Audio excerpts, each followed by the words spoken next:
నమస్తే, welcome to Telugu one health. నేను రూపానాథళ్ళ. ఈరోజు మనతో పాటు స్టూడియోలో చిట్టుపొట్ల మధుసూదన్ గారు ఉన్నారండి.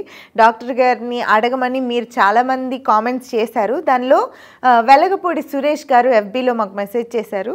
సో ఆయన అడగమన్న ప్రశ్న ఏంటంటే గట్ బ్యాక్టీరియా గురించి. చాలామందికి ఈ సమస్యకి సొల్యూషన్ తెలుసుకోవాలని ఉంటుంది. సో థ్యాంక్ యూ సురేష్ గారు, మీరు కామెంట్ చేశారు. చాలామందికి ఇది యూజ్ అవుతుంది అనుకుంటున్నాను. మీరు అడిగిన ప్రశ్నని నేను నేరుగా డాక్టర్ గారిని అడుగుతాను. జాగ్రత్తగా వినండి, నోట్ చేసుకోండి, ఫాలో చేయండి. సార్ నమస్తే. నమస్తే సార్, మనం యూట్యూబ్లో, ఇన్స్టాగ్రామ్లో, FBలో మన వీడియోస్ పెడుతూనే ఉన్నాం ప్రేక్షకులకి రీచ్ అవ్వాలన్న ఉద్దేశంతో. సో చాలామంది బెనిఫిషియల్గా ఫీల్ అవుతున్నారు.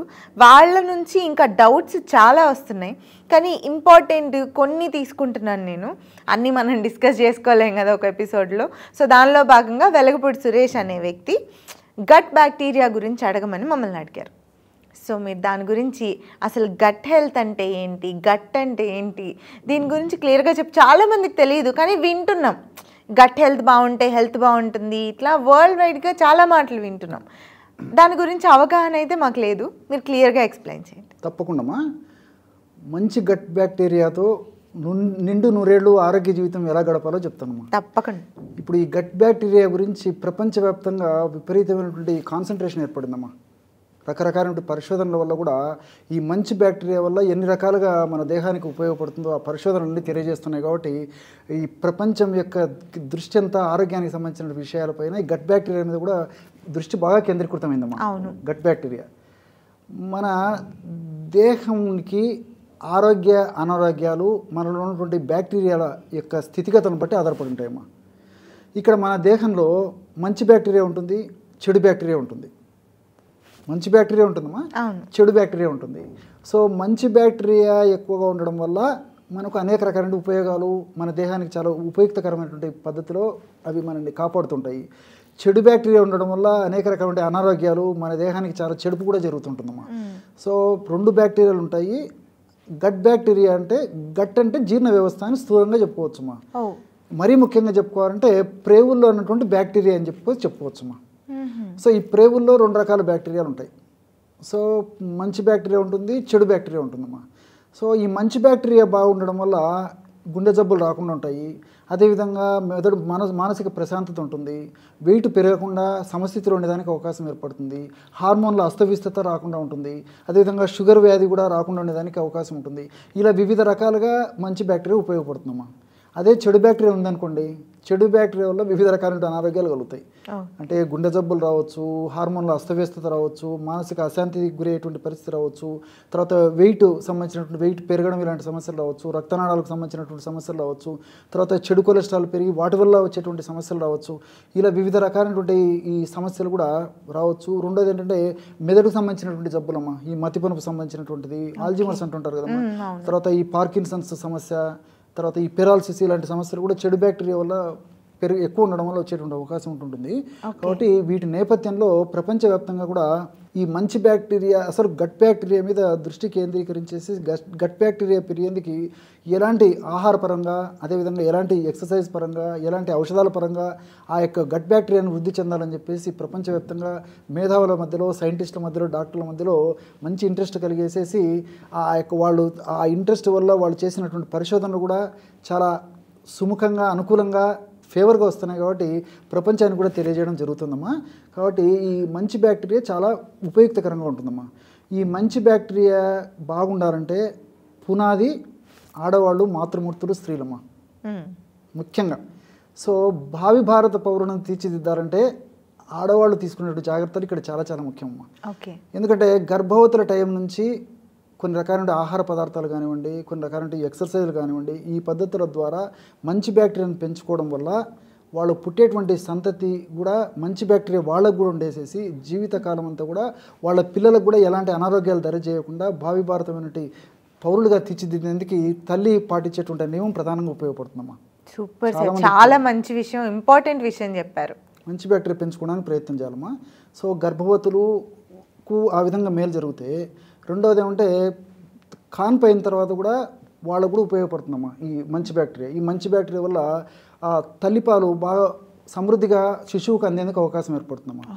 అలాంటి సమృద్ధిగా లభించేటువంటి ఆ తల్లిపాలను శిశువులు గ్రోలడం వల్ల ఆ పిల్లలకు కూడా మంచి బ్యాక్టీరియా వృద్ధి చెందేది భవిష్యత్తులో పిల్లలకు కూడా ఎలాంటి అనారోగ్యాలు రాకుండా ఉంటాయమ్మా.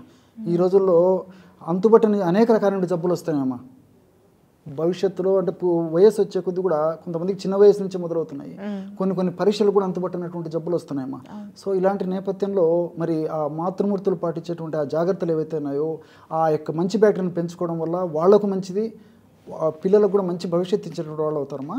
నిజంగా చెప్పాలంటే మాతృక్షీరము ప్రపంచంలో భగవంతుడు ఇచ్చినటువంటి మాతృమూర్తి పిల్లలకి ఇచ్చినటువంటి మొట్టమొదటి వ్యాక్సిన్ అమ్మా. క్షీరం అమృతం వ్యాక్సిన్ ఏదైతే వీళ్ళు వ్యాక్సిన్ అని చెప్తున్నాడో first vaccine to the child from the god or from mother is స్తన్యం, బ్రెస్ట్ మిల్క్ అమ్మా. సో 6 నెలలు మినిమం ఇవ్వాలమ్మా. వివిధ రకాల కారణాల వల్ల అవగాహన లోపం చేత మరి తల్లులు ఇవ్వలేకపోతున్నారు. అది బాధాకరమైనటువంటి విషయం. ఆ విధంగా 6 నెలలు పిల్లలకి ఆ తల్లిపాలు ఇవ్వడం వల్ల పిల్లల భవిష్యత్తు బ్రహ్మాండంగా ఉంటుందమ్మా. సో నేను అందుకే ఇది నొక్కి చెప్పడం జరుగుతుందన్నమాట. సో భావి భారత పౌరులను తీర్చిదిద్దేటువంటి బృహత్తరమైనటువంటి పటిష్టమైన బాధ్యత తల్లులో కూడా ప్రధానంగా ఉందమ్మా. సరే, ఇది నాణానికి ఒకవైపు. రెండోది ఏంటంటే ఈ మంచి బ్యాక్టీరియా వృద్ధి చెందేందుకు ఎలాంటి ఆహార పదార్థాలు వాడుకోవాలంటమ్మా, డ్రై నట్స్ బాగా వాడుకోవాలి. రెండోది ఏంటంటే ఈ పెరుగు, అదేవిధంగా కొంతవరకు పాలు ఉపయోగపడతాయి. తర్వాత టమాటా పళ్ళు, పెరుగు కూడా కొంచెం కొద్దిగా పులిసినటువంటిది అయితే మంచిదమ్మా. సో ఇలాంటివన్నీ కూడా ఈ న్యాచురల్ ఫుడ్స్ అన్నీ కూడా ఇంచుమించు వెజిటబుల్స్ అన్నీ కూడా ఉపయోగపడతాయమ్మా. క్యారెట్ ఇలాంటివి కూడా ఉపయోగపడతాయి. టమోటా మంచి బ్యాక్టీరియా పెంచేందుకు ఉపయోగపడుతుంది. అదేవిధంగా పళ్ళలో అరటిపండు, యాపిల్ పండు, అనేక రకాల పండ్లమ్మా. ఈ పళ్ళన్నీ కూడా ఇవన్నీ కూడా ఈ ప్రేగుల్లో మంచి బ్యాక్టీరియా పెంచేందుకు చాలా చక్కగా ఉపయోగపడతాయమ్మా. సో రెండోది ఏంటంటే ఈ ఫైబర్ ఉన్నటువంటి ఆహార పదార్థాలు కూడా ఎక్కువ వాడుకోవాల్సి వస్తుంది. అంటే ఈ కూరగాయలు, ఆకుకూరల్లో ఈ ఫైబర్ బాగా ఉంటుందమ్మా. సో అలాంటి పదార్థాలు బాగా తీసుకుంటుండాలి. సర్వసాధారణంగా ఆకుకూరలు, కూరగాయల్లో 100 గ్రాములు ఆకుకూరలు, కూరగాయలు తీసుకుంటే 2 to 4 గ్రామ్స్ ఫైబర్ ఉంటుందమ్మా. జనరల్గా పళ్ళల్లో వచ్చేసి ఇంకో కొద్దిగా ఎక్కువ శాతం ఉండేదానికి అవకాశం ఉంటుంది. సాధారణంగా ఆకుకూరలు, కూరగాయలు, పళ్ళల్లో 2 నుంచి 4% మ్యాక్సిమం ఈ యొక్క ఫైబర్ ఉంటే ఈ మిల్లెట్స్లో 9 నుంచి 10 గ్రాములు ఉంటుందమ్మా 100 గ్రాముల్లో. అలా కాకుండా ఇంకో కొంచెం ముందుకు వెళితే ఇప్పుడు సోంపు ఇలాంటి పదార్థాలమ్మా 100 గ్రాముల సోంపు గింజల్లో 40 గ్రామ్స్ ఫైబర్ ఉంటుందమ్మా. సో ఫైబరు ఎక్కువ ఉన్నట్టు పదార్థాలు తీసుకోవడం వల్ల ఏమో మనకు మంచిగా జరుగుతుంది. తర్వాత మనలో ప్రేగులో ఉన్నటువంటి బ్యాక్టీరియా కూడా మంచి జరుగుతుందమ్మా. మనకి ఎలా మంచి జరుగుతుందంటే ఫైబర్ ఉన్నటువంటి పదార్థాలు తీసుకోవడం వల్ల ఈ చెడు పదార్థాలు మనం తీసుకున్నటువంటి ఆహార పదార్థాలు ఉన్నటువంటి చెడు అంశం ఏదైతే ఉందో అవి త్వరగా జీర్ణం కాకుండా ఉండేందుకు, అదేవిధంగా ముఖ్యంగా ఈ కార్బోహైడ్రేట్స్ త్వరగా జీర్ణం కాకుండా ఉండేందుకు, కొవ్వు పదార్థాలు త్వరగా జీర్ణం కాకుండా ఉండేందుకు ఈ ఫైబర్ ఉపయోగపడుతుంది. ప్రేగుల చలనశక్తి బాగా పెంచేసి మోషన్ బాగా ఫ్రీగా అయ్యేందుకు ఈ యొక్క ఫైబర్ ఉపయోగపడుతుందమ్మా. దీంతోపాటు బ్యాక్టీరియా కూడా ఉపయోగపడుతుందమ్మా. మన ప్రేగుల్లో బ్యాక్టీరియా ఉంటుందమ్మా. ఈ ఫైబర్ దానికి ఆహారంగా ఉపయోగపడుతుంది. మనం నోటి నుంచి తీసుకున్నప్పుడు మన దేహానికి ఇది ఆహారంగా ఉపయోగపడితే మన దేహంలో ఉన్నటువంటి ఈ బ్యాక్టీరియాకి ఈ ఫైబర్ ఆహారంగా ఉపయోగపడుతుంది. దానికి కూడా దానికి కూడా అవసరం సపరేట్గా అది బాగా వృద్ధి చెందాలి కదమ్మా.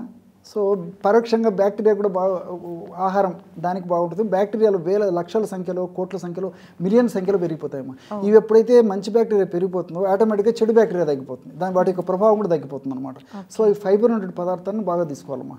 ఈ విధంగా ఈ ఫైబర్ ఉన్నటువంటి పదార్థాలు బాగా తీసుకుంటూ, అదేవిధంగా సహజ సిద్ధంగా ప్రకృతిలో దొరికేటువంటి పదార్థాలు, ఆకుకూరలు, కూరగాయలు, పళ్ళు, డ్రై నట్స్, డ్రై ఫ్రూట్స్ ఇలాంటివి బాగా తీసుకుంటుండడం వల్ల ఈ మంచి బ్యాక్టీరియా బాగా పెరిగేసేసి ఉన్నటువంటి వ్యాధులు తగ్గిపోతాయమ్మా.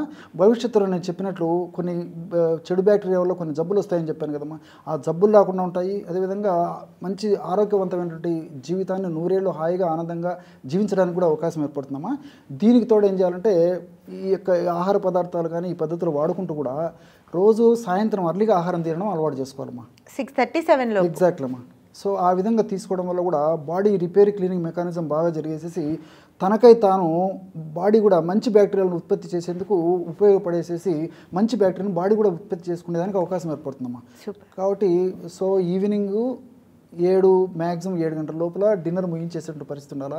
ఆ డిన్నర్లో కూడా ముఖ్యంగా ఈవినింగ్ డిన్నర్లో కూడా ఇప్పుడు నేను చెప్పినట్టు ఈ dry fruits, dry nuts, vegetables, fruits ఇలాంటివి ఎక్కువ తీసుకుంటున్నాను. నానబెట్టిన డ్రై ఫ్రూట్స్ ఎగ్జాక్ట్లీ అమ్మా. గత కొన్ని వీడియోలో కూడా నేను చెప్పడం జరిగింది. సో నానబెట్టి తీసుకుంటున్నాను. ఇలాంటి చిన్న చిన్న జాగ్రత్తలు తీసుకుంటే మరి ఎలాంటి ఔషధాలు లేకుండా కేవలం ఆహారం ద్వారా మనం తీసుకునే జాగ్రత్తల ద్వారా గుడ్ బ్యాక్టీరియాని పెంచుకోవచ్చు. గుడ్ బ్యాక్టీరియా వల్ల ఉన్నటువంటి చెడు జబ్బులు, చెడును కలుగజేసి ఇబ్బంది కలుగజేసేటువంటి జబ్బులు తగ్గుతాయి.